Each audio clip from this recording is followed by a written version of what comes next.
In the world of geopolitics, few ideas sound as audacious as a U.S. president attempting to buy an entire country. Yet the story of Donald Trump and Greenland is not entirely new. Back in 2019, reports emerged that Trump considered purchasing Greenland, an autonomous territory under the Kingdom of Denmark. Many dismissed the idea as a political stunt or a bizarre curiosity. However, as we approach 2026, new developments suggest this concept is far from dead, and there is a complex strategy behind what might initially seem like a far-fetched plan. Greenland, the world's largest island, is rich in untapped natural resources, from rare earth minerals to vast energy potential. The island is strategically located between North America and Europe, making it a critical asset for military and economic positioning. For a figure like Trump, known for blending business interests with political maneuvering, Greenland represents more than just a piece of land. It's a potential jewel in the U.S. strategic portfolio. The question is no longer whether Trump wants Greenland, but why and how such a transaction could even be considered in the modern geopolitical landscape. Experts suggest that this renewed interest in Greenland is tied to both economic and strategic factors. Economically, Greenland's mineral wealth is staggering. Rare earth elements, crucial for electronics and renewable energy technologies, are found in abundance there. With global competition for these resources intensifying, a U.S. initiative to secure access, whether through investment, partnership, or even ownership, could reshape the balance of power in the high-stakes resource market. Trump's approach, blending negotiation, publicity, and pressure, could aim to ensure that the U.S. maintains a dominant position. Strategically, Greenland's location cannot be overstated. It sits near the Arctic, a region increasingly contested due to climate change and new shipping routes opening as ice recedes. Military analysts have long highlighted the island's potential as a base for early warning systems, missile defense, and Arctic operations. For a U.S. leader prioritizing national security and strategic dominance, Greenland is more than just a purchase.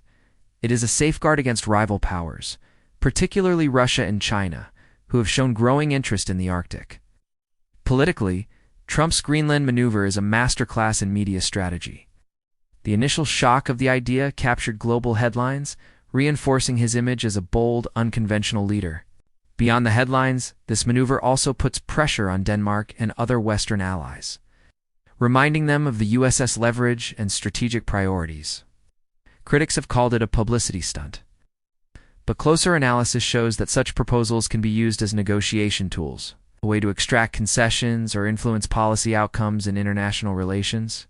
Of course, the practicalities of such a purchase are daunting.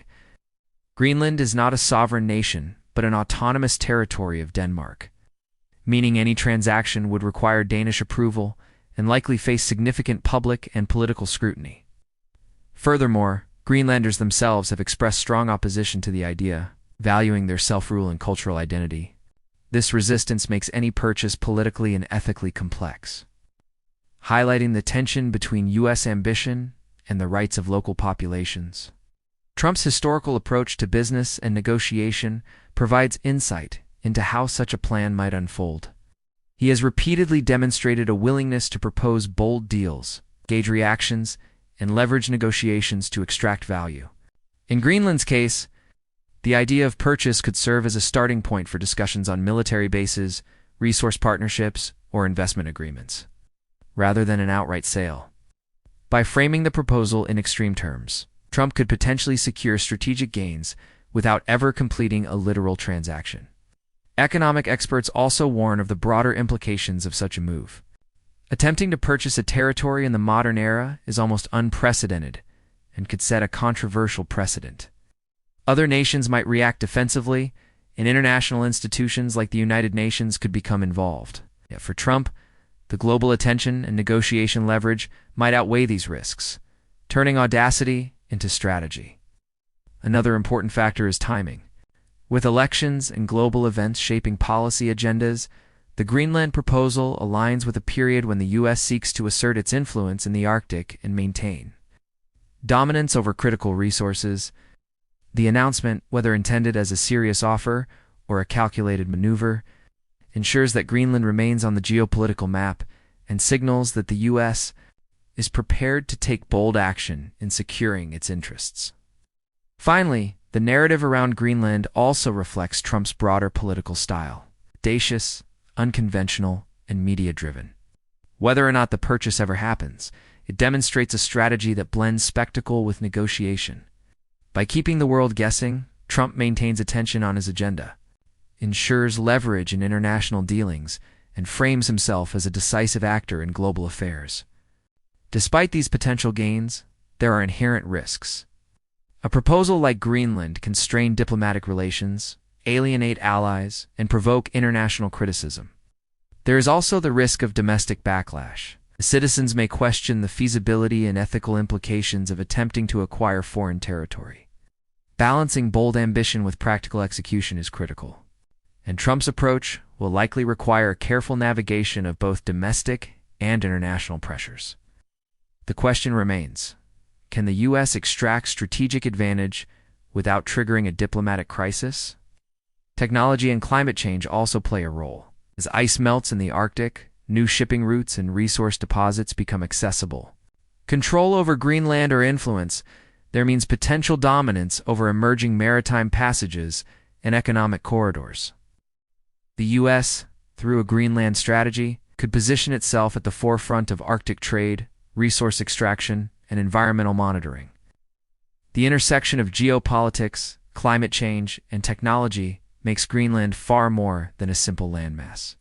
It is a strategic pivot point for the next decade of global power dynamics. Finally, Trump's Greenland initiative exemplifies a broader trend in modern geopolitics: audacity as strategy. By proposing something extraordinary, the U.S. gains attention, leverage, and potential negotiating power. Even if the purchase never materializes, the act of proposing it reshapes conversations around Arctic strategy, U.S. influence, and global resource competition. It is a reminder that in today's world, perception, media, and negotiation are as crucial as military and economic power. As we enter the final chapter of the Greenland saga, it becomes clear that this story is not just about land, resources, or politics. It is about the future of global power itself. Trump's Greenland proposal, whether serious or symbolic, forces us to examine how nations, leaders, and populations navigate ambition, strategy, and sovereignty in the 21st century. Greenland, often seen as a remote icy outpost, has emerged as a pivotal player in an intricate geopolitical chessboard, where every move has implications far beyond its borders. The future of Greenland depends on balancing competing interests. On one side, the U.S. and other global powers are eager to secure strategic advantages: military bases and access to rare earth minerals critical for technology, defense, and renewable energy. On the other side, Denmark and Greenlanders themselves emphasize autonomy, environmental protection, and cultural preservation. This tension illustrates the challenge of modern geopolitics: the clash between resource ambition and the rights of local populations. Trump's strategy highlights how audacity and media spectacle can intersect with serious negotiation to create leverage. But the ethical and political complexities cannot be ignored. The Arctic itself is transforming rapidly due to climate change, making Greenland's role even more central. Melting ice is opening new shipping routes that could shorten trade between Asia, Europe, and North America by thousands of miles. Control or influence over these routes would give any nation significant economic and strategic advantage. Beyond transportation, melting ice is exposing previously inaccessible mineral and energy reserves. From rare earth elements to potentially vast oil and gas deposits, Greenland is a treasure trove of resources that could redefine the global balance of technological and economic power. It is about more than immediate gain. It is about preparing for the geopolitical realities of the mid-21st century. Internationally, reactions continue to evolve. Allies have expressed caution, emphasizing diplomacy and respect for Greenlandic autonomy, while rivals such as China and Russia have interpreted the proposal as a clear indication of U.S. ambition in the Arctic. This dynamic sets the stage for a complex global negotiation process. Trump's Greenland proposal is not merely a domestic political maneuver. It is a signal to the world that the U.S. is prepared to assert its interests boldly. In this sense, the idea of purchasing Greenland may function more as a strategic tool to influence global negotiations than as a literal transaction. From a domestic perspective, the proposal has sparked debate over U.S. priorities and leadership. Critics argue that the focus on Greenland distracts from pressing domestic issues, while supporters view it as a demonstration of strategic foresight and global influence. This division underscores a recurring theme in Trump's approach to leadership: bold gestures, media-driven narratives, and calculated controversy combine to shape both domestic perception and international diplomacy. Whether one agrees or disagrees, the Greenland Initiative exemplifies how audacity can be leveraged as a tool for negotiation and influence. Economically, Greenland could serve as a linchpin for securing critical resources. Rare earth minerals found on the island are essential for electronics, military technology, and renewable energy infrastructure. As global competition intensifies, U.S. influence over these resources could reduce dependence on foreign suppliers and strengthen domestic industries. Trump's Greenland strategy may be less about ownership and more about ensuring access and influence, guaranteeing that the U.S. remains competitive in sectors that will define the future of global power. In addition, the military implications cannot be overstated. Greenland provides a strategic location for early warning radar systems, air defense, and Arctic surveillance. Controlling or influencing these assets gives the U.S. a significant advantage over potential rivals. By signaling intent to acquire Greenland, Trump is reminding both allies and adversaries that the Arctic remains a zone of strategic importance. The Greenland Initiative thus represents a fusion of economic, military, and political considerations, all intersecting in one high-stakes geopolitical arena. However, no discussion of Greenland would be complete without acknowledging the voices of its people. Greenlanders value self-determination and cultural preservation, and any proposal must respect their autonomy. Ignoring these concerns could trigger domestic unrest and international criticism. Trump's approach highlights a delicate balance, advancing strategic and economic objectives while engaging diplomatically with Greenland's government and citizens. Successfully navigating this balance could serve as a model for future international negotiations involving strategic territories and sensitive populations. Looking forward, the Greenland saga offers lessons about modern geopolitics. Bold proposals, media attention, and strategic signaling are as important as traditional diplomacy. By keeping the world watching, Trump maintains leverage over allies and rivals alike. The story demonstrates that influence in today's world is not solely about territory, it is about resources, perception, and the ability to shape global narratives.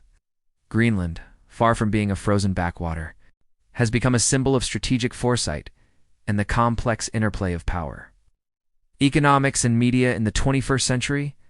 The question that remains is not whether Greenland will be bought in a literal sense, but how the U.S. will assert influence over this critical region, whether through military bases, resource agreements, or investment partnerships.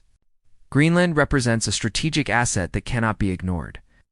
Trump's audacious proposal serves to remind the world that modern geopolitics rewards boldness, vision, and the ability to seize opportunities, and in places once considered remote or peripheral. In conclusion, the Greenland Initiative encapsulates the multifaceted nature of contemporary global strategy. It intertwines politics, economics, military planning, climate realities, and media influence into a single, audacious proposal, asserting U.S. dominance and reshaping international negotiations. Whether or not the plan comes to fruition, it will leave a lasting impact on how nations approach Arctic strategy, resource security, and geopolitical influence. As we wrap up this story, one thing is clear: land is no longer just an icy island on the edge of the world, it is a key player in global power. A test case for modern geopolitics, and a reminder of how audacious vision can shape international affairs. Trump's Greenland proposal may forever change how the U.S. and the world view Arctic strategy and the future of strategic territories. If you found this breakdown eye-opening, don't forget to like this video, subscribe to the channel, and hit the notification bell so you never miss another deep dive into shocking geopolitical stories. Stay tuned, because the world of strategy, resources, and global power is always full of surprises.